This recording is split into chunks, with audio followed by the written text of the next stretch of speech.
Now, as far as the sound of the Gayatri is concerned, when you chant it, it brings about certain movements, certain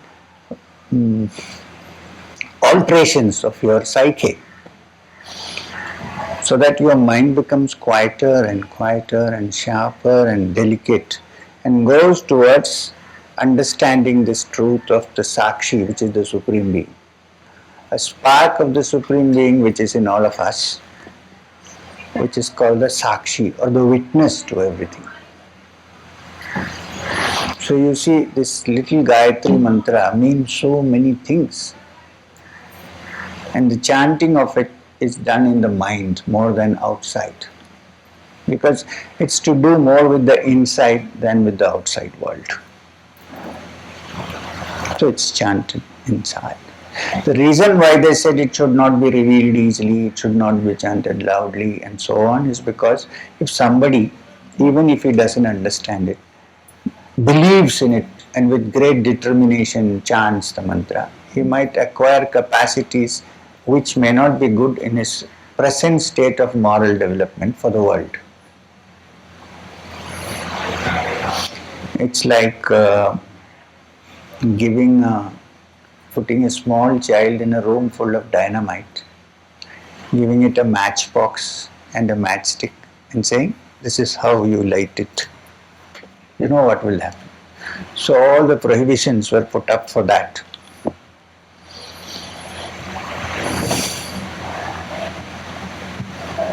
So they said, give it only to the apta, one who is, what is an apta? One who has controlled his being and is more selfless than normal, so that he doesn't use it only for his own expansion, material expansion. Now, regarding this witness, which is our own inner self and which we seek,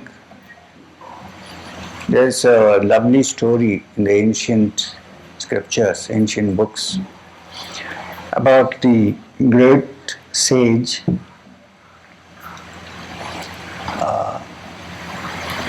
Janaka. Some people call him a king, some call him a rishi, but he was also called a Raja Rishi, which means a king sage. The excuse which people usually do, you live in great luxury, so do you think it's conducive to spiritual life? They said, look at King Janaka. But King Janaka was different from us.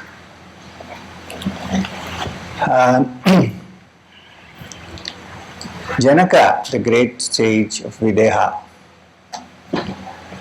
his guru was the great sage Yajnavalkya, whom you meet in the Brihadaranyaka Upanishad and several other Upanishads. Well accepted as he was a great rishi, Yajnavalkya. Now, one day, the King Janaka had a dream in which he dreamt that he was a beggar, and it lasted for a long time. So when he woke up, he was sorely troubled by this thought, am I really a king or am I a beggar? He said to himself, suppose this dream had extended for a long time, anyhow I had no control over it, I would probably have remained a beggar, and because at that time he couldn't even remember that he is a king. Now that I am out of that state, I feel that I am a king and I am not a beggar because that was a dream. What if it had continued? So when his guru Yajnavalkya arrived, he asked him, oh, Master, please tell me the truth. Am I a sage or am I a king? And there's a nice dialogue. Yajnavalkya says to him, my dear fellow, both are unreal because they are both relatively real, and anything that is relatively real is unreal. In dream state, the waking state does not exist. In waking state, the dream state does not exist. But in both states, there was a witness who was watching and was aware that exists. He said, if you can separate this witness from that which you see, then you have seen the source of that which is always there, which is not part of any of these. The Sakshi. So, the real import of the chanting of the Gayatri is to find this Sakshi, or rather, to remove all obstacles so that it reveals itself in its glory. You cannot find it. A finite thing cannot find that which is infinite. When the finite thing understands fully that it is finite, and no amount of circus will take it to that which is infinite, then it cools down. And then the other is. Then the other is.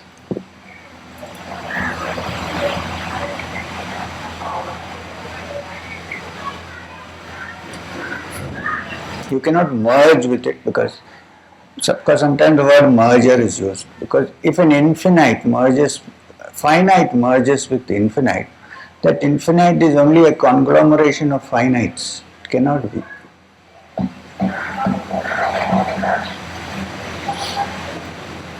Now, one important aspect of the finite understanding its helplessness in this field and its incapacity to touch the infinite is also to do with the ego. Somewhere along the line, a successful ego begins to believe that it can do anything, including find the Brahman. And that becomes a heavy weight on our heads. It's a burden which we carry all through our lives. We're not able to put it off. We understand that it has no meaning, then it has to fall off by itself. There's a Sufi story. A man went to a swimming instructor. He wanted to learn swimming. Now, while he was going, he was carrying a basket on his head full of cabbages, which he was taking from home. So he went to him and said, "Sir, I want to learn swimming because I have heard that there is something called swimming, which you can forego in the water and not drown." So the teacher said, "This is possible, you can learn it, but for that you have to go into the water and do certain movements which I can tell you, but you can't do it if you are carrying the basket of cabbage on your head. You cannot do it. You have to first put this cabbage down and then come to me." So he said, "Then I'll find a teacher who can teach me to swim with the cabbage on my head." He didn't say, "I'll put it down and come." He said, "I'll find a teacher, maybe you don't know. Somebody may teach how to swim with the cabbage on my head. You can't." So slowly, if one can unburden the cabbages that one carries. The funny thing is they are mostly rotten cabbages. They're not even fresh, which you can use as a vegetable. And you know how badly it smells when cabbage rots.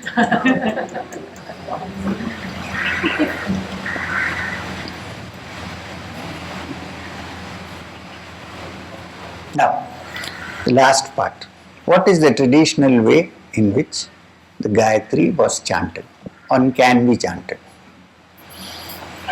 It's not Om Bhu Bhuva Suvha, it's not that.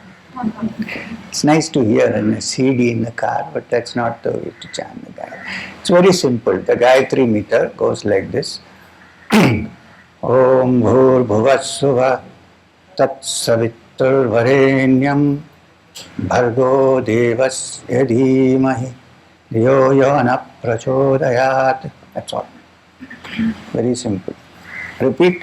Om Bhur Bhuva Suvha Tat Savitar Varenyam Bhargo Devasya Dhimahi Dhiyo Yona Prachodayat.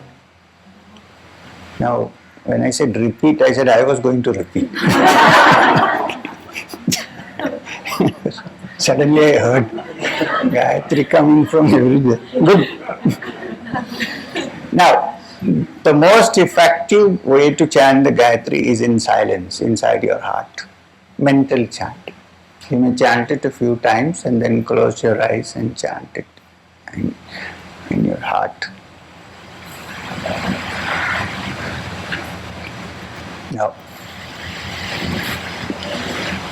any questions regarding this topic?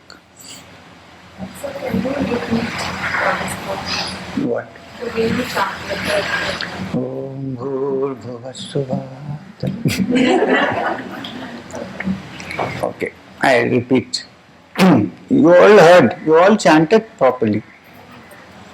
Om Bhurbhuvassuva Tat Saviturvarenyam Bhargo Devasya Dhimahi Dhiyo Yona Prachodayat.